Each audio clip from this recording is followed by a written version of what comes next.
السلام علیکم۔ سب سے پہلے آپ پاکستانی مولویوں کی چیخیں سن لیں، اس کے بعد ویڈیو کو سٹارٹ کرتے ہیں۔ یہ پاکستان میں باہر سے ایک فتنے کو دعوت دی جا رہی ہے جس کے موضوعات نبی اکرم نور مجسم شفیع معظم صلی اللہ علیہ وسلم کے کئی اوصاف و کمالات کے معاذ اللہ انکار پر مشتمل ہیں۔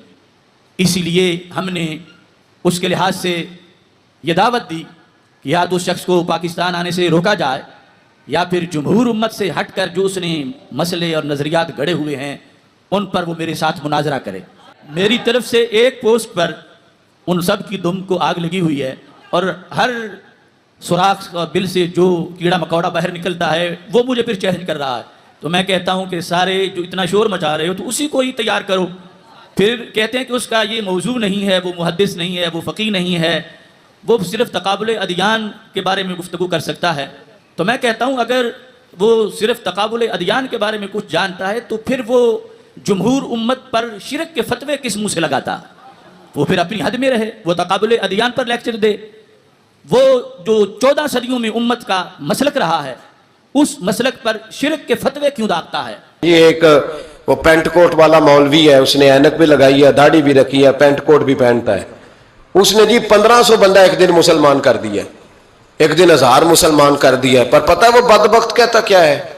وہ کہتا ہے امیر المومنین یزید رضی اللہ تعالیٰ عنہ۔ میں کیا کروں اس کے 1500 مسلمان کو یا 2000 اس کے کلمہ اور وہ یہ بڑی دلیلیں دیتا ہے، وہ دلیلیں سنبھال کے رکھے۔ وہ دلیلیں جو جی بڑے لوگ اس کے ساتھ ہوتے ہیں، تو کربلا کے موقع پر زیادہ لوگ یزید کے ساتھ تھے، زیادہ لوگ۔ ہم کثرت کے قائل نہیں، ہم حق کے قائل ہیں۔ ہم اب چھوڑ دو بات، دلائل کی طرف آؤ۔ عجیب تماشا ہے۔ اور ایک مولوی صاحب اس کی حمایت کر رہے تھے، کہتے نہیں بندہ ٹھیک ہے، وہ بھول گیا تھا، اصل میں قصور عبید اللہ ابن زیاد کا تھا، اصل میں غلطی عمر بن سعد کی تھی، تو یزید کو زیادہ الزام نہیں دینا چاہیے۔ میں نے کہا بڑی تمہاری قریبی رشتہ داری ہے یزید کے ساتھ، تو اللہ سے دعا کیوں نہیں مانگتے کہ تمہارا حشر یزید کے ساتھ کرے؟ مانگنی چاہیے نا دعا۔ کیا خیال ہے آپ کا؟ ہم الحمدللہ جمعے والے دن مسجد میں بیٹھ کے دعا کرتے ہیں، یا اللہ ہمارا حشر امام حسین کے غلاموں میں کرنا۔ تو بھی کرنا، جرت کر، جرت ہماری جرت دیکھ۔ ہم یہ نہیں کہتے ان کے ساتھ کر، ہم کہتے ہیں یا اللہ ہمارا حشر ان کے، ہماری جرت دیکھو، ہم ان کے غلاموں میں، قدموں میں، نوکروں میں بیٹھنے کو وہ دعا مانگ رہے ہیں، یا اللہ ہمارا ان کے غلاموں میں، غلاموں کے۔ تو بھی جرت کر دلیری، کر جرت، کہ یا اللہ میرا حشر یزید کے ساتھ کر دلیری، اگر اتنا ہی اچھا تھا تو دوستو، بریلوی مولویوں کی چیخیں آپ نے سنی ہیں کہ ڈاکٹر ذاکر نائک کے بارے میں کس طرح چیخ کر لوگوں کو ان کے مخالف کیا جا رہا ہے اور انتشار اور فرقہ واریت کو ہوا دی جا رہی ہے۔ سب سے پہلے تو جب ڈاکٹر ذاکر نائک نے پاکستان میں آنا تھا اس وقت انتشار پھیلایا گیا اور عوام کو ان کے خلاف کیا گیا۔ اب جب وہ پاکستان میں تشریف لا چکے ہیں اب بھی ان کے ساتھ اوچھے ہتھ کنڈے استعمال کیے جا رہے ہیں اور لوگوں کے اندر ان کے بارے میں غلط باتیں اور افواہیں پھیلائی جا رہی ہیں۔ اب میں آپ کو ویڈیو دکھانے والا ہوں کہ جس ویڈیو کے اندر آپ دیکھ سکیں گے کہ ڈاکٹر ذاکر نائک کو پاکستان کی ایک آرگنائزیشن سویٹ ہوم والوں نے شیلڈیں تقسیم کرنے کے لیے بلایا، لیکن جب سٹیج پر لڑکیوں کو جمع کر دیا گیا کہ آپ لڑکیوں کو شیلڈیں تقسیم کریں، ڈاکٹر ذاکر نائک صاحب سٹیج سے نیچے اتر گئے۔ ان کی بہت زیادہ منت سماجت کی گئی، لیکن انہوں نے کہا کہ میں نامحرم لڑکیوں کو شیلڈیں تقسیم نہیں کروں گا۔ آپ یہ ویڈیو دیکھ لیں۔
دوستو ذاکر نائک صاحب نے جو پہلا خطاب کیا وہ کراچی کے اندر کیا، جس میں کثیر تعداد میں لوگوں نے شرکت کی۔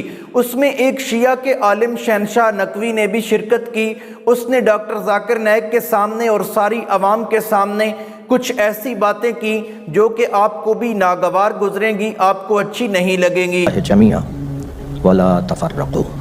سب سے پہلے میں صدر محفل جناب ڈاکٹر ذاکر نائک صاحب، مفتی صاحب عظمت جناب مولانا مفتی عبدالرحیم صاحب، جناب مولانا اویس نورانی صاحب، اور اسی طرح مولانا مفتی نعیم صاحب کے فرزند محترم، اور ہم سب کی طرف سے، پورے اس اجتماع کی طرف سے، مہمانان گرامی کی جانب سے نمائندگی کرتے ہوئے میں آپ سب کی طرف سے جناب گورنر سندھ کامران خان ٹیسوری حفظہ اللہ ان کو اور بہترین صلاحیتوں توانائیوں سے سرفراز فرمائے، بہترین محفل سجائی ہے۔ مولا علی علیہ السلام نے اپنے دونوں فرزندان مولا امام حسن اور حضرت امام حسین علیہ السلام کو وصیت فرمائی، اوصیکما وجمیع ولدی واہلی ومن بلغ کتابی بتقوی اللہ ونظم امرکم کونا للظالم خصما وللمظلوم عونا۔ جب آپ کو ضربت لگ گئی تو آپ نے 3 دن جو بستر علالت پہ گزارے، اس میں امام حسن اور امام حسین علیہ السلام کو وصیت میں فرمایا، میں تم دونوں کو اور اپنے سارے خاندان کو، اعزاء اقربا کو وصیت کرتا ہوں، اور ہر اس شخص کو وصیت کرتا ہوں جس کی سماعت تک، جس تک میری یہ آواز پہنچے، ہمیشہ ظالم سے نفرت کرنا اور مظلوم سے پیار کرنا۔ اس وقت عالم اسلام جن مسائل کا اور جن میدانوں کا مقابلہ کر رہا ہے، وہ سب سے بڑا مسئلہ فلسطین ہے۔ لاکھوں لوگ شہید ہو چکے ہیں۔ ہم شہید اسماعیل ہنیہ اور شہید سید حسن نصر اللہ کی شہادت پر ان کے خانوادے کو مبارکباد بھی پیش کرتے ہیں، اور عالم اسلام کے لیے ایک لمحہ فکریہ گویا کھولتے ہیں کہ ہم جن مسلکی اور فقہی اور مختلف تاریخی حقائق کو بیان کرتے ہوئے اس بات کا خیال اگر نہ کریں کہ اس سے جو اعلیٰ اور عرفہ مقاصد کو ٹھیس پہنچتی ہے، تو یقیناً وہ امت کے لیے مفید نہیں ہے۔ ہمیں اس وقت وہ جو کلمہ سوا ہے، جو مشترکہ کلمہ ہے، جو سب سے پہلے مظلومیت کا اور مستضعفوں کا مسئلہ ہے، مظلوموں کا مسئلہ ہے، اسے مد نظر رکھتے ہوئے ایک ہونے کی ضرورت ہے، متحد ہونے کی ضرورت ہے، پیار سے اور محبت سے ایک دوسرے کو سننے اور ایک دوسرے کو برداشت کرنے کی ضرورت ہے۔ حقیقت ہے کہ تاریخی حقائق ہیں، اور یقیناً کوئی ہم میں سے معصوم نہیں ہے۔ مجھ جیسے خطیبوں اور پھر صدر محفل جناب ڈاکٹر ذاکر نائک بھی کوئی فرشتے نہیں ہیں۔ اگر کبھی کسی کے سوال کے جواب میں انہوں نے کوئی ایسی بات کی ہو جس کی طرف کچھ میرے بھائی جناب گورنر سندھ ڈاکٹر جناب کامران صاحب حفظہ اللہ نے بات کی، میں بھی انہی باتوں کی طرف کچھ اپنی قوم کی طرف سے بھی اور کچھ اہل سنت کے بعض طبقات کی طرف سے ایک گلہ مند تھا اور شکوہ کرنے والوں میں سے تھا کہ یقیناً ایسا ہو جاتا ہے، اور اس کو بار بار بھی نہیں دہرایا گیا، اسے بار بار بھی نہیں کہا گیا، لہٰذا ہمیں ان باتوں کو نظر انداز کرتے ہوئے اس کی توقع رکھنی چاہیے کہ خود میں اور مجھ جیسے خطیب اور ڈاکٹر صاحب جیسے دانشور جنہوں نے لاکھوں لوگوں کو خوبیوں کی طرف متوجہ کیا ہے، اخلاقیات کی طرف متوجہ کیا ہے، انسانیت کی طرف توجہ دلائی ہے، اور نیک اور ایک بننے کی بات کی ہے، ان سے بھی یقیناً کوئی ایسی بات ہو سکتی ہے، مگر تکرار نہ ہونا خود اس بات کی دلیل ہے کہ وہ کوئی بہت اچھی بات نہیں تھی، ورنہ اسے تکرار ہونا چاہیے تھا، اسے بار بار بولا جانا چاہیے تھا۔ میں پاکستان کی سرزمین پر بحیثیت ایک پاکستانی شہری، پھر بحیثیت ایک مسلمان، پھر مسلمانوں میں ایک اہل بیت کی تعلیمات کا مروج اور مبلغ کی حیثیت سے ڈاکٹر ذاکر نائک کو خوش آمدید کہتا ہوں۔ شکریہ۔ ایک بندہ پاکستان میں باہر ملک سے آیا ہے، مہمان ہے، اور اس کے سامنے ایسی باتیں کرنا کہ اس کی دل آزاری ہو، یہ بالکل نامناسب ہے، جو کہ شہنشاہ نقوی کی طرف سے ایسا غلط کام کیا گیا۔ شہنشاہ نقوی دبے لفظوں میں یہ باتیں کر گیا، اب یہ جب واپس جائے گا تو اس کے جو حلقہ احباب والے ہیں انہیں کہے گا کہ میں نے اس کو اچھی سنائی ہیں۔ ان کا مشن یہی ہوتا ہے اور اپنے مسلک کے سامنے شیر بننے کی کوشش کرتے ہیں۔ اب چلتے ہیں ڈاکٹر ذاکر نائک صاحب کی ویڈیو کی طرف کہ وہ کیا کہتے ہیں۔ آج مجھے بہت خوشی ہو رہی ہے کہ میں پاکستان کی سرزمین پہ ہوں۔ یہ میری خواہش تھی کئی سالوں سے کہ میں پاکستان تقریر کے دورے پہ آؤں۔ 33 سال پہلے 1991 میں 1991 میں پرسنل وزٹ پہ آیا تھا، لیکن آج پہلی بار خصوصاً تقریر کے دورے پہ حکومت پاکستان کے دعوت پہ میں آیا ہوں، اور یہ لاسٹ 2-3 دنوں سے مجھے بہت خوشی محسوس ہو رہی ہے، اور امید رکھتا ہوں کہ اس لیکچر کے دورے سے میں کافی نالج، علم اور بھائی چارہ محسوس کروں انشاءاللہ۔ میرے نزدیک آج کی تاریخ میں میڈیا سب سے اہم ویپن، سب سے اہم ہتھیار ہے۔ It can convert black into white, day into night. وہ کالے کو سفید کر سکتا ہے، سفید کو کالا کر سکتا ہے۔ وہ ایک ہیرو کو ولن بنا سکتا ہے، ولن کو ہیرو بنا سکتا ہے۔ اور آج کے انٹرنیشنل میڈیا میں ہم دیکھتے ہیں کہ اسلام کے خلاف ایک پروپیگنڈا ہو رہا ہے۔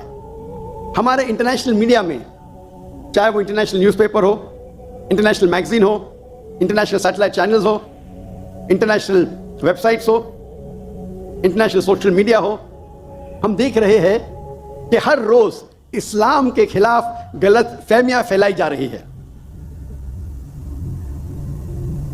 جہاں تک کہ میڈیا کا سوال ہے، ہم مسلمان انٹرٹینمنٹ میڈیا میں بہت ماہر ہیں۔ بالی ووڈ، جہاں سے میں آیا ہوں، میں بمبے میں پیدا ہوا، اسے کہتے ہیں بالی ووڈ۔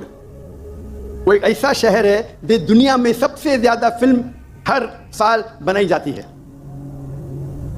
اور بالی ووڈ کو آپ دیکھیں گے 1/3، 1/3 حصہ مسلمان اسے کنٹرول کر رہے ہیں، چاہے ایکٹر ہو، چاہے پروڈیوسرز ہو۔ یہ افسوس کی بات ہے کہ انٹرٹینمنٹ میڈیا میں ہم ماہر ہیں۔ ہم دیکھیں گے عربک میڈیا میں بھی ہم انٹرٹینمنٹ میں ماہر ہیں، لیکن جہاں تک کہ اسلامک میڈیا کا سوال ہے، ہم مسلمان مسکین ہیں، بیکورڈ ہے، کمزور ہے۔ کیوں؟ ہم جب بزنس کرتے ہیں تو عالی شان آفس، عالی شان گاڑیاں، عالی شان اکوپمنٹ۔ انٹرٹینمنٹ میڈیا کے لیے بیسٹ کیمراز ہے دنیا کے، لیکن دین کو پریزنٹ کرنے کے لیے، اللہ کا پیغام پھیلانے کے لیے جو ٹیکنالوجی ہم استعمال کرتے ہیں وہ ایک دم کمزور ہے۔ ہم اکثر دیکھیں گے جب اسلامک سیٹلائٹ چینل ہے تو ان کے کیمرہ کو میں کہتا ہوں ٹوائے کیمرہ، کھلونے کے کیمرہ۔ جو بینڈویڈتھ استعمال کرتے ہیں اکثر دینی Islamic channel 2 mega but, 3 mega but, کچھ چینل کے 1.5 میگا بٹ،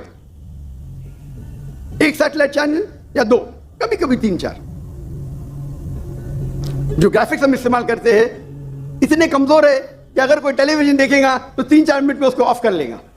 اسی نقطۂ نظر سے 2005 میں نے سوچا کہ کیوں نہ ہم ایک اسلامک سیٹلائٹ چینل قائم کریں جو انٹرنیشنل سٹینڈرڈ کے حساب سے ہو۔ تو سب سے پہلا پیس ٹی وی ہم نے قائم کی، پیس ٹی وی انگلش، 2006 میں جنوری میں۔ اور ہمارا معیار دیگر اسلامک سیٹلائٹ چینل نہیں تھے، لیکن جو بیسٹ سیٹلائٹ چینل مانے جاتے تھے اس وقت، star T V, top entertainment channel, ہم اس کو معیار میں رکھ کے ہم نے ایک سیٹلائٹ چینل قائم کیا۔ اور ہماری جو گرافکس تھے